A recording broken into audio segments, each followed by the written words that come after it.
tyrannique, coléreux, teigneux.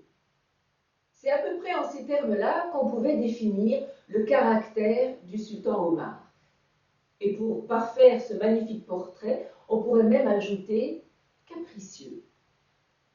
Et pour satisfaire son dernier caprice, le sultan Omar avait fait venir du fin fond de l'Inde un magnifique éléphant.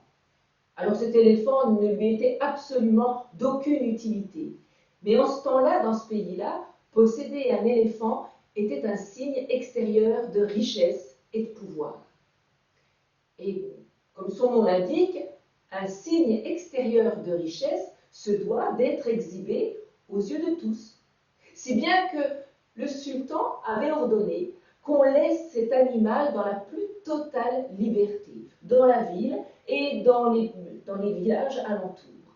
Alors vous imaginez un peu les dégâts. L'éléphant, quand il se promenait dans les alentours de la ville, il défonçait les enclos de chèvres et de moutons. Il piétinait allègrement les jardins, les cultures avec sa trompe. Il broutait les frondaisons des arbres, il cassait les branches. Enfin, c'était une véritable catastrophe pour les paysans. Et puis, le pire, c'est que quand ceux-ci essayaient de chasser, l'éléphant se mettait à courir dans tous les sens. Il allait à droite, à gauche, on ne pouvait plus l'arrêter et il laissait derrière lui un véritable paysage de désolation. Les paysans du coin ne savaient plus quoi faire. Et évidemment, il était impensable pour eux d'aller se plaindre auprès du sultan sans risquer soit de se faire couper la tête, soit de finir leur vie au fond d'un cachot. Et un jour, un paysan a une idée. Il rassemble sa famille, ses amis, ses voisins, les paysans des villages alentours, et il leur dit à peu près ceci. Il leur dit, voilà, j'ai réfléchi, je pense qu'il y a une personne qui peut aller pour nous se plaindre auprès du sultan. Cet homme, c'est le vieux derviche qui habite là, dans une sorte d'habitation troglodyte, au pied des falaises. Le sultan est beaucoup trop pieux. Jamais il n'osera toucher à un seul cheveu de ce vieux religieux. C'est lui à qui il faut demander d'aller porter notre plainte au sultan. Tous les autres sont présents là, sont d'accord avec cette idée, et ma foi, quelques jours plus tard, une petite délégation de paysans et de paysannes s'en va trouver le vieux derviche. Quand le vieux derviche entend la raison pour laquelle ils sont venus, il n'est pas spécialement ravi. Il connaît très très bien le sultan. Il a déjà eu affaire à lui à plusieurs reprises et il n'est pas du tout certain qu'il ne risquera pas sa vie en allant parler d'éléphant au sultan. Mais bon, les paysans sont tellement désespérés que finalement le vieux derviche accepte. Il accepte, mais à une condition. Il n'ira pas seul trouver le sultan. Il faut que les paysans l'accompagnent. Il veut être accompagné d'un groupe important d'hommes et de femmes. Plus on sera nombreux, plus le sultan entendra raison, plus on sera fort. Les paysans sont d'accord. Oui, oui, on sera là, on sera avec toi, on te soutiendra. C'est promis, c'est juré. Quelques jours plus tard, une bonne grosse délégation d'hommes et de femmes se retrouve réunie avec le vieux derviche aux marches du palais du sultan. Ils gravissent les marches, on les fait rentrer dans le palais, et là ils traversent des galeries, des couloirs, des jardins, des galeries, des couloirs, des jardins, et on les amène jusqu'au cœur du palais, dans la grande salle de réception.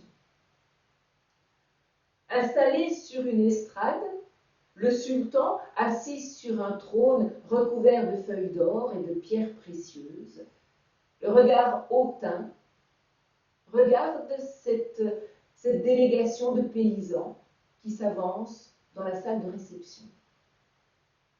Et ces paysans-là, ils marchent là, timidement, lentement, ils avancent serrés les uns contre les autres, ils sont tout impressionnés. Impressionnés par la hauteur des plafonds, par la richesse du décor et surtout impressionnés par la présence du sultan. Dans un rire mauvais, le sultan leur demande les raisons de leur visite.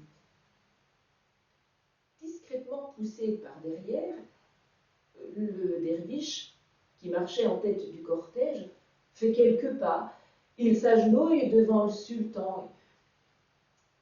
Eh bien, voilà, grand sultan, nous sommes venus, moi et mes amis, là, derrière, nous sommes venus vous parler de votre noble et très remarquable pachyderme.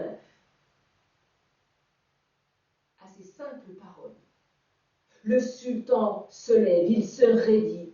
Son regard est noir, il fronce les sourcils et il se met à hurler. « Qu'est-ce qu'il est, mon éléphant? Il ne vous plaît pas, mon éléphant ?» Le pauvre derviche se met à trembler de la tête aux pieds. Oh, c'est-à-dire que, si, c'est pas le problème, c'est que... Et le derviche se retourne. Il se retourne pour chercher un peu d'appui, mais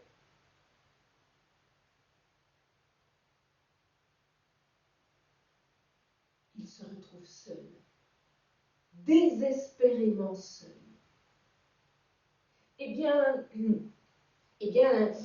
grand sultan, c'est-à-dire que, non, votre noble et remarquable pachyderme, oh, quelle magnifique bête. Et voilà, on s'est dit que peut-être qu'il souffre un peu de la solitude, loin de ses congénères. Alors voilà, mes amis et moi-même avons eu cette idée. Peut-être pourriez-vous faire venir du fin fond de l'Inde une éléphante pour lui tenir compagnie. Pour le plus grand malheur de ces paysans, si courageux et si solidaires, le sultan a trouvé l'idée excellente.